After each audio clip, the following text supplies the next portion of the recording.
Students, myself doctor Archana Purohit. आज हम देखते हैं न्यूक्लियस के बारे में। Nucleus is the very important organ of the cell. इसे सेल का कंट्रोलिंग सेंटर भी कहते हैं क्योंकि ये सेल की सभी मेटाबॉलिक एक्टिविटीज़ को कंट्रोल करता है। ऐसी कोशिकाएं जिनमें कि न्यूक्लियस नहीं होता है वो कुछ एक समय के लिए ही एक्टिव रहती हैं और इनमें ग्रोथ करने की क्षमता जो होती है वो काफ़ी लिमिटेड होती है। अकॉर्डिंग टू साइंटिस्ट, न्यूक्लियस के द्वारा दो इम्पॉर्टेंट फंक्शंस किए जाते हैं। First, storage of genetical information and second, regulation of biosynthetic activities. Greek language में इसे कैरियन कहा जाता है, इसीलिए न्यूक्लियस की स्टडी को कैरियोलॉजी कहा जाता है। हिस्ट्री, जैसे कि आप इसमें देख सकते हैं, एंटन वॉन ल्यूवेनहॉक ने फिश की आरबीसीज में न्यूक्लियस को देखा था। फोंटाना ने ईल की क्यूटेनियस सेल्स में देखा था। रॉबर्ट ब्राउन ने न्यूक्लियस की खोज की थी। कई बार एग्जाम में पूछा जाता है न्यूक्लियस की खोज किसने करी थी, तो वो है रॉबर्ट ब्राउन। मीशर न्यूक्लियर मटेरियल को न्यूक्लियन नाम दिया था। ऑल्टमैन न्यूक्लिक एसिड में प्यूरिन और पिरामिडिन्स की खोज की थी। हैमरलिंग ने बताया था कि सेलुलर कैरेक्टर्स का निर्धारण जो है वो न्यूक्लियस के द्वारा होता है। अकरेंस कहाँ कहाँ पाया जाता है? Bacteria, virus, blue green algae में क्लियर न्यूक्लियस नहीं होता है। इनके अलावा सभी लिविंग ऑर्गेनिज्म में न्यूक्लियस उपस्थित होता है।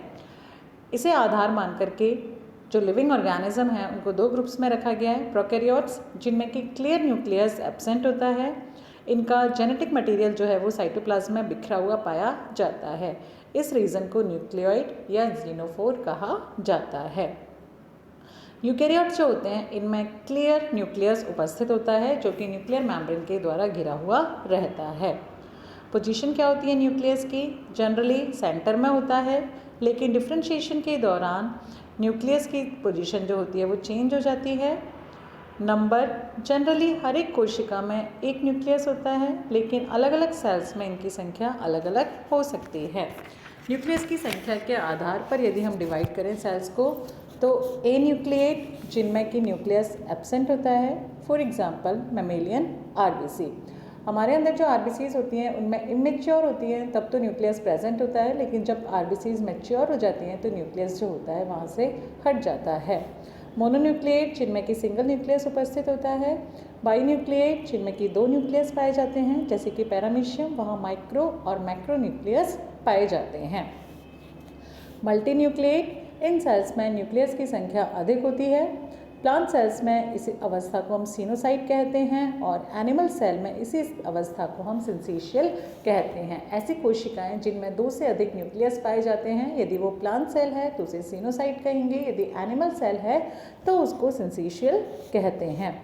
शेप जो होती है न्यूक्लियस की वो उस सेल की इंटरनल एनवायरनमेंट की या उसकी एक्टिविटी के द्वारा नियंत्रित होती है। अलग अलग सेल्स में इसकी शेप जो होती है वो अलग अलग होती है। फॉर एग्जांपल डब्ल्यूबीसीज के अंदर बाइलोब्ड, पैरामीशियम के अंदर किडनी शेप, कॉलमनर सेल्स के अंदर ओवॉइड और एलोंगेटेड, स्पर्मेटोजोआ के अंदर ओवल या स्पिंडल शेप होती है। नेक्स्ट हम देखते हैं साइज़। सभी कोशिकाओं में न्यूक्लियस का साइज़ एक जैसा नहीं होता है। इसका साइज़ जो है कोशिका में उपस्थित क्रोमोसोम्स की संख्या के समानुपाती होता है, डायरेक्टली प्रोपोर्शनल होता है। ट्रिप्लॉइड और टेट्राप्लॉइड सेल्स में न्यूक्लियस का साइज़ जो होता है वो डिप्लॉइड सेल से बड़ा होता है। जैसा कि हम जानते हैं प्रत्येक कोशिका के अंदर न्यूक्लियस का साइज़ और कोशिका द्रव्य की मात्रा, size of nucleus and amount of cytoplasm fix होता है, जिसे कि हम न्यूक्लियोप्लाज्मिक इंडेक्स कहते हैं। बहुत इंपॉर्टेंट है न्यूक्लियोप्लाज्मिक इंडेक्स, बहुत बार एग्जाम में पूछा जाता है न्यूक्लियोप्लाज्मिक इंडेक्स क्या है। NP = VN/VC - VN। यहाँ NP न्यूक्लियोप्लाज्मिक इंडेक्स है, VN जो है volume of nucleus and VC जो है वो वॉल्यूम ऑफ साइटोप्लाज्म होता है। स्ट्रक्चर, न्यूक्लियस में निम्नलिखित स्ट्रक्चर पाई जाती हैं। फर्स्ट है न्यूक्लियर मेम्ब्रेन। न्यूक्लियर मेम्ब्रेन जो होती है डबल एनवलप वाली स्ट्रक्चर है। इसे कैरियोथीका भी कहा जाता है, जिसमें कि निम्न स्ट्रक्चर्स पाई जाती हैं।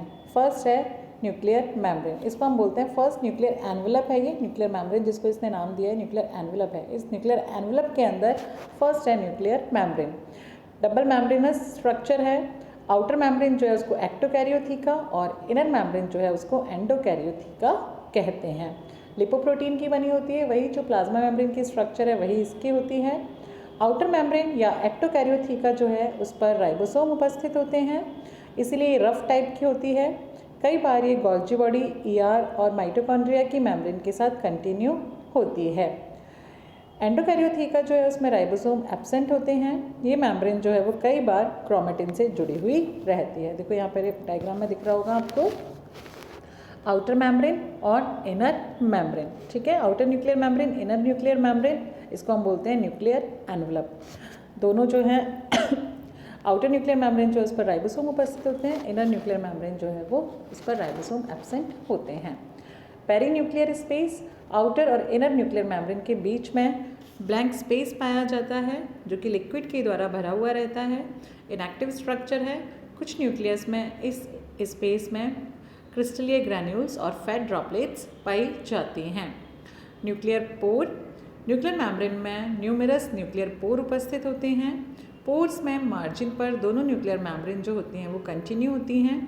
पोर्स की संख्या अलग अलग स्पीशीज़ के न्यूक्लियस में अलग अलग होती है। इन पोर्स के द्वारा ही न्यूक्लियोप्लाज्म और साइटोप्लाज्म जो होते हैं वो आपस में कनेक्टेड रहते हैं। ये आपको देखो यहाँ पे डायग्राम दिखाई दे रहा है, ये है न्यूक्लियर पोर कॉम्प्लेक्स का।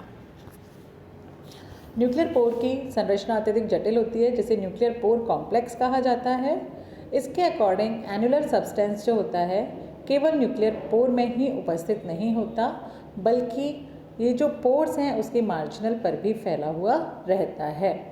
न्यूक्लियर पोर की आउटर और इनर हेड पर रेगुलर अंतराल से 8 एनुलर ग्रैन्यूल्स उपस्थित होती हैं। देखो ये नीचे जो डायग्राम दिख रहा है इसमें 4 आपको साइड से दिख रही हैं, सामने से 4 जो होती हैं इसके पीछे की तरफ होती हैं, इसलिए हमें दिखाई नहीं देंगी। तो 8 जो हो गई एनुलर ग्रैन्यूल्स हो गई, ठीक है। प्रत्येक ग्रैन्यूल्स का डायमीटर कितना होगा 150 एंगस्ट्रॉम, ठीक है। ये एनुलर ग्रैन्यूल दिख रही हैं, 4 हमें दिख रही हैं, 4 इसके पीछे हैं, ऐसा मान के चलते हैं हम। प्रत्येक छिद्र के बीच में एक सेंट्रल ग्रैन्यूल, आप बीच में देखिए सेंट्रल ग्रैन्यूल दिखाई दे रहा है। सेंट्रल ग्रैन्यूल से माइक्रोफाइब्रिल्स निकलते हैं जो कि राइबोन्यूक्लियोप्रोटीन से बने हुए होते हैं। इसीलिए न्यूक्लियोपोर जो कॉम्प्लेक्स है एक यूनिवर्सल स्ट्रक्चर है। इसका वर्णन जो है फ्रैंक ने किया था। इसके अकॉर्डिंग एनुलस जो होते हैं आउटर इनर रूप में उपस्थित होता है, अलग अलग सब यूनिट्स के बने होते हैं जिन्हें एनुलर ग्रैन्यूल्स कहते हैं। छिद्र की या पोर की वॉल जो है उसमें एक्वेटोरियल प्लेन पर 100 एंगस्ट्रॉम वाली पेरिफेरल ग्रैन्यूल्स उपस्थित होती हैं। प्रत्येक पोर के सेंटर में सेंट्रल ग्रैन्यूल्स उपस्थित होती हैं। ये ग्रैन्यूल्स आपस में माइक्रोफाइब्रिल्स के द्वारा जुड़े हुए रहते हैं। देखो सेंटर में सेंट्रल ग्रैन्यूल्स दिखाई दे रही है, ये साइड में पेरिफेरल ग्रैन्यूल्स, और ये सामने से आपको 4 एनुलर ग्रैन्यूल्स दिखाई दे रहे हैं, 4 इसके पीछे हैं, ठीक है। अब ये सारे आपस में किससे जुड़े हुए हैं? फिलामेंट्स के द्वारा जुड़े हुए हैं। तो कौन कौन से फिलामेंट्स होंगे? Inner pore filament. Inner pore filament किससे जुड़ा हुआ है? सेंट्रल ग्रैन्यूल को किससे जोड़ रहा है? एनुलर ग्रैन्यूल से। तो सेंट्रल ग्रैन्यूल जो है जिसके द्वारा जुड़ा हुआ रहता है उसको हम बोल रहे हैं inner pore filament. Equatorial filament कौन सा है? जो सेंट्रल ग्रैन्यूल को पेरिफेरल ग्रैन्यूल से जोड़ता है, ठीक है।